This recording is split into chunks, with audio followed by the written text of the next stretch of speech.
Salam à tous et je suis très heureux de vous retrouver pour une nouvelle vidéo. Walid Regragui va rester à la tête du Maroc malgré cette CAN 2024 catastrophique. On va d'ailleurs revenir sur ce parcours, mais surtout on va s'intéresser aux prochaines échéances. C'est réellement ça le but de cette vidéo. Et je vais également vous dire si, selon moi, Walid Regragui doit rester ou quitter notre équipe nationale. Comme toujours, juste avant qu'on commence avec cette vidéo, si ce n'est pas fait, je t'invite à t'abonner, à liker et à commenter cette vidéo et un très grand merci à l'ensemble des personnes qui feront ça. D'ailleurs, concernant les vidéos, je m'excuse pour ma petite pause, mais cette défaite face aux Sud-Africains m'a vraiment beaucoup atteint. Pour commencer, on va parler de cette information, c'est-à-dire que Walid Regragui va rester à la tête de notre équipe nationale. Et apparemment, d'après les plusieurs rumeurs qu'on a pu voir, ce seraient l'Egja et les joueurs qui auraient fait le forcing pour convaincre le coach marocain de rester et de continuer à les entraîner. Donc ça montre qu'il y a réellement une vraie cohésion entre les joueurs et leur entraîneur. Et ça, c'est une très bonne chose parce que souvent, quand les choses se gâtent un petit peu, les joueurs ont tendance à abandonner leur entraîneur. Et là, c'est pas ce qui se passe. Ça montre à quel point Regragui est vraiment un entraîneur très important dans l'histoire du football marocain.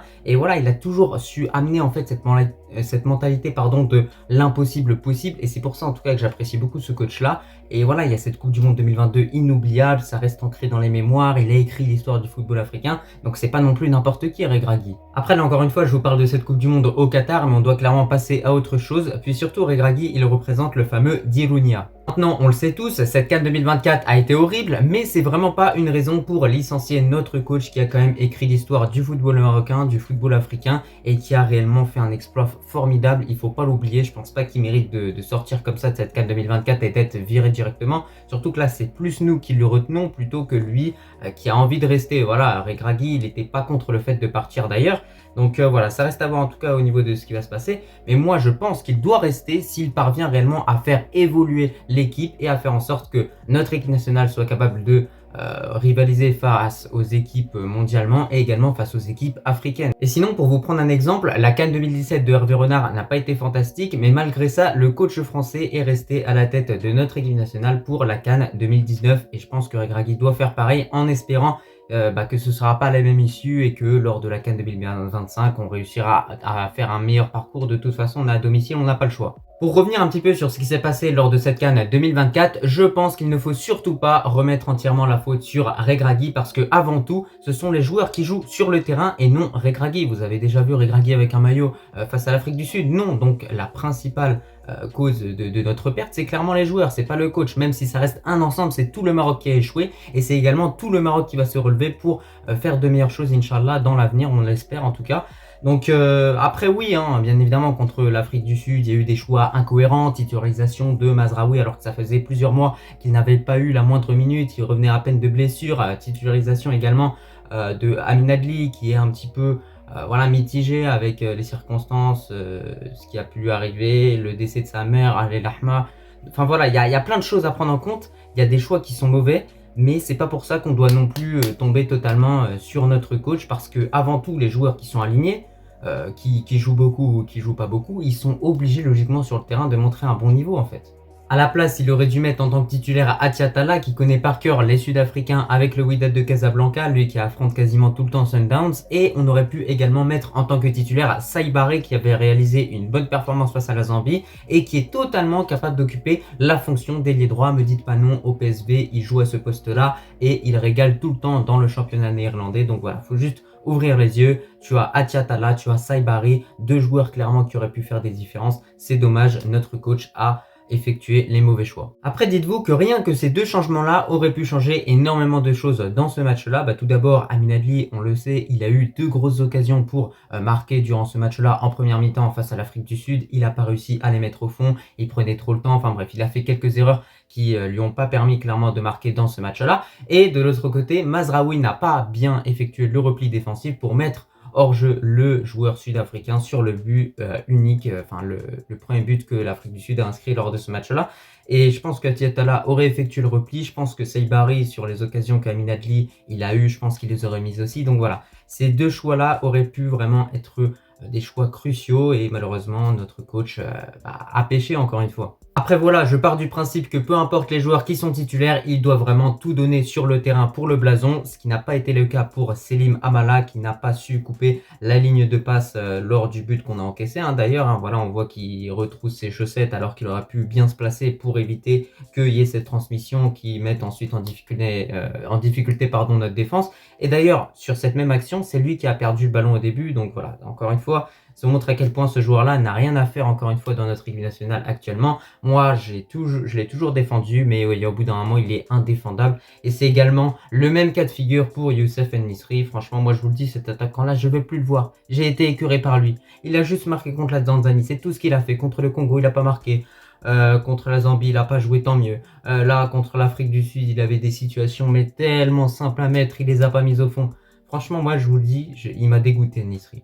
Et croyez-moi, si En-Nesyri est titulaire en équipe nationale, c'est seulement parce que c'est peut-être l'attaquant le plus potable qu'on a. Parce que voilà, derrière, t'as quand même El Kaabi, Tati Soudali. Moi, je comprends pas pourquoi ces deux joueurs-là ne jouent pas plus que En-Nesyri. Après voilà, je vais pas m'étaler sur ce match entre le Maroc et l'Afrique du Sud. Là, c'était juste histoire de revenir un petit peu brièvement sur ce que je n'ai pas apprécié au niveau de ce que Regragui a pu proposer durant ce match-là. Mais surtout, moi, ce qui me sidère, moi je vais vous le dire honnêtement, c'est que quand tu compares l'effectif joueur par joueur du Maroc et de l'Afrique du Sud, à tous les postes, on est censé être meilleur. À tous les postes. C'est-à-dire que notre gardien il est censé être meilleur, notre défenseur droit est censé être meilleur, notre attaquant la même chose. Et au final, ça, on l'a pas vu sur le terrain. On l'a pas vu du tout. Et ça, c'est pas normal encore une fois. Et c'est ça qui m'a le plus énervé. Et surtout, quand on voit tous les investissements qui sont faits par le roi, par la fédération de façon générale au niveau du football, et qu'on voit ce genre de résultats, franchement, c'est honteux.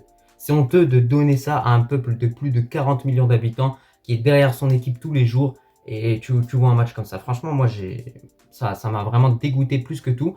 Et surtout, encore une fois, moi, je vais vous le dire, tous les 2 ans, ce qui nous pénalise et ce qui nous empêche de franchir les paliers et réellement de faire des parcours intéressants, c'est ce fameux manque d'efficacité offensivement. Et ça fait des années qu'on le dit tous les ans. J'ai l'impression de m'entendre m'écouter, me répéter tout le temps en fait, clairement.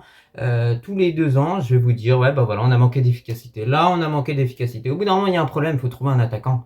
Il faut trouver un buteur, un vrai buteur en fait. Parce que là, En-Nesyri, moi, lui, j'en peux plus. Ça fait plusieurs années, ce gars-là qu'il est présent en équipe nationale, mais en soi, qu'est-ce qu'il apporte? Alors oui, il a fait des bonnes choses, mais franchement, quand tu vois ce qu'il fait sur cette canne-là, c'est pas normal. Quand tu vois qu'en club, c'est Ronaldo le gars, et dès qu'il arrive en équipe nationale, il a le même niveau qu'Amdallah. La principale mission de Regragui sera donc de trouver un buteur efficace devant les buts, et sinon, je trouve qu'il faudrait favoriser l'inclusion de joueurs évoluant dans le Botola Pro, même si voilà, durant cette Coupe du Monde 2022, il y avait Atiatala, Gepran, Reda Tagnaouti, mais je pense que ça manque encore de joueurs qui évoluent dans le Botola. Il y a des très bons joueurs du côté de Berkane, des Phares, du Raja de Casablanca, du Wydad. Enfin voilà, avec tous ces joueurs-là, tu peux en sélectionner 4-5 qui pourraient peut-être t'apporter en rentrant dans un match ou en tant que titulaire, soyons fous, clairement. Moi, je vous le dis, par exemple, en tant que Rajaoui, lorsque je vois certaines prestations de la part de Mehdi Moubarik, qui n'est pas non plus un milieu central parfait, et quand tu vois certaines prestations qu'il livre en Botola Pro, c'est un joueur qui mériterait, pourquoi pas, de porter le maillot de notre équipe nationale. Franchement, il a beaucoup de qualité, ce joueur-là, d'ailleurs. Il est très intéressant à suivre. Je crois qu'il est encore jeune, donc voilà, il a encore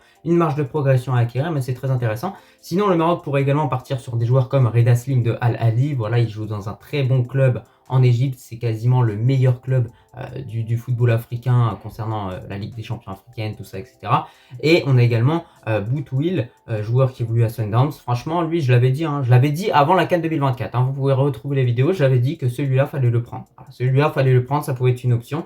Au final, Regragui a complètement écarté cette option-là. Pourtant, ce joueur-là, en tout cas face à l'Afrique du Sud, il nous aurait été d'une importance incroyable parce qu'il connaît par cœur en fait ses coéquipiers. Désormais, après être revenu sur la situation actuelle de Regragui et du Maroc, on va pouvoir s'intéresser aux prochaines échéances comme la CAN 2025. Et déjà, on a 2 principales grosses échéances à venir pour le Maroc et pour Regragui, en tout cas s'il reste à la tête de notre équipe nationale, mais logiquement il devrait rester. On a du coup cette CAN 2025 qui se jouera au Maroc à domicile. Ça sera vraiment une compétition qu'on doit absolument gagner, on n'a pas le choix. Et de l'autre côté, tu auras tout simplement cette Coupe du Monde 2026 qui se déroulera aux États-Unis, au Canada et également au Mexique, qui reste une compétition intéressante où le Maroc pourrait encore une fois, pourquoi pas, créer la surprise, voire peut-être aller au bout, puisque visiblement la Coupe du Monde, les équipes qu'on a pu affronter, ça nous a beaucoup plus réussi plutôt qu'en Coupe d'Afrique, on va pas se mentir.